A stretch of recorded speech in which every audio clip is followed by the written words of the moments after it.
Signore e signori, di nuovo benvenuti alla vostra trasmissione Allo Scoperto. Come sempre, l'obiettivo è quello di dar voce a chi non ce l'ha. Salaamaaleykum, maa ngi nuyu gars yi may seetaan yëpp instant bi maa ngi tudd Aliou Diop nekk fii à Milan di présenter transmission bi ñu tuddee Allo Scoperto. Allo Scoperto mi ngi juddu 1 an et demi ci ginnaaw presque 2 ans. 2 ans ci ginnaaw la juddu li ko tax a jóg mooy jéem a combattre yenn information yi nga xam ne toujours ñu ngi koy gis ci télé bi quoi parce que boo xoolee fi ñu nekk ni Italie bu ñuy wax ci wàllu information toujours booy seetaan muy journal télévisé mu ngay déglu rajo wala ngay lire les journaux écrits toujours bu ñuy wax ci waxu immigration toujours les côtés négatifs rek la ñuy génnee quoi donc diw rey na diw marocain bi rey na telle personne ainsi de suite donc ñun li ñu tax a jóg mooy jéem a combattre désinformation bi am ci côté média yi quoi. Del 3 ottobre. Ecco cosa risponde il ministro. Parce que immigration valeur ajoutée la quoi parce que boo xoolee Italie instant bi 11% du PIB ci immigré yi lay jóge quoi donc mu nekk benn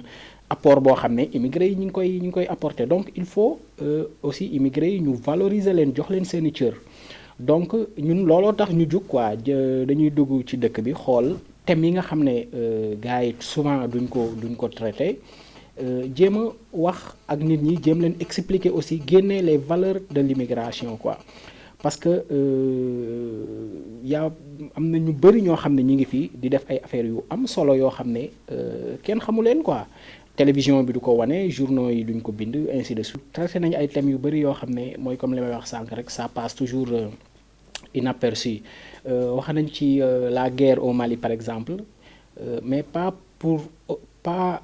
traiter guerre bi comme en tant que guerre mais aussi xool. Par exemple immigré malien yi nga xam ne ñu ngi fii à l'étranger ñoom lan lañ xalaat ci mbir moomu ak lan mooy seen contribution par rapport ak conflit bi amoon au Mali.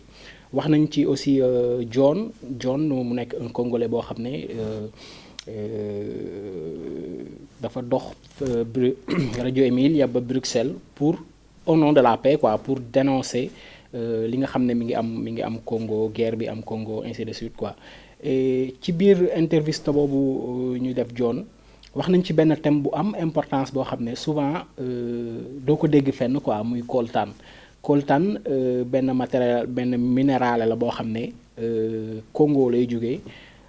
moo d'après li ñu John expliqué moom moo tax par exemple ñun instant bi ñun ñu mën a yor ay téléphones yu ndaw ainsi de suite téléphone boo gis ci base bi am na coltan quoi donc mu nekk ay éléments yoo xam ne c'est très important nit ñi xam ko quoi donc bi ñu jógee foofu aussi wax nañ ci la littérature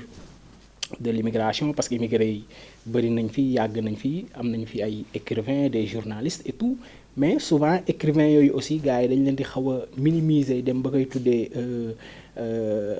la letteratura migrante or que écrivains yooyu li ñuy bind dañuy bind en italien bien vrai que seen thèmes yi ñuy raconter souvent c'est lié à l'immigration mais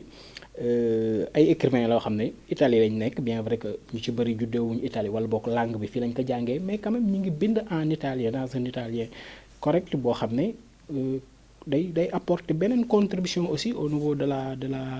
letterature. La presenza dei migranti permette all'Italia da una parte di crescere e di ringiovanire come popolazione. Allo Scoperto lu tax mu nekk italien nekk loolu parce que ñun ñi ngi en Italie ñun bu ñu waxee dañuy xeex ci côté immigration je pense que immigration bi du sénégalais bi rek quoi y a les sénégalais y a les camerounais ainsi de suite y a nation yëpp ngi ci biir donc suñu communication il fallait mu jàll en italien moom mooy tax aussi ñun ñu mën a jàllale suñu message ci ñëpp ñi nga xam ne ñi ngi en Italie muy italien bi di étranger bi en même temps instant bi muy sénégalais di italien yi je pense que gis nañ ñi ngi commencé gis njëriñ bi quoi, parce que comme li ma doon wax sànq ñi gars yaa ngi woote di féliciter gis nañ ne vraiment y a un problème au niveau de l'information, ci côté immigration quoi. Donc ñun suñu contribution aussi day nekk lu am solo, parce que ñun en quelque sorte nous sommes des immigrés yoo xam ne ñi ngi dund la réalité. Donc je pense que ñun niñ ko mën a nettalee keneen mënu ko nettalee noonu à notre place quoi. Donc li may wax rek mooy képp koo xam ne mën nga ci jàpp nga jàpp ci. Émission bi aussi li ko tax a jóg du comme li ma wax sànq rek nit ñi ñoo ko tax a jóg. Donc képp koo xam ne aussi gis nga émission bi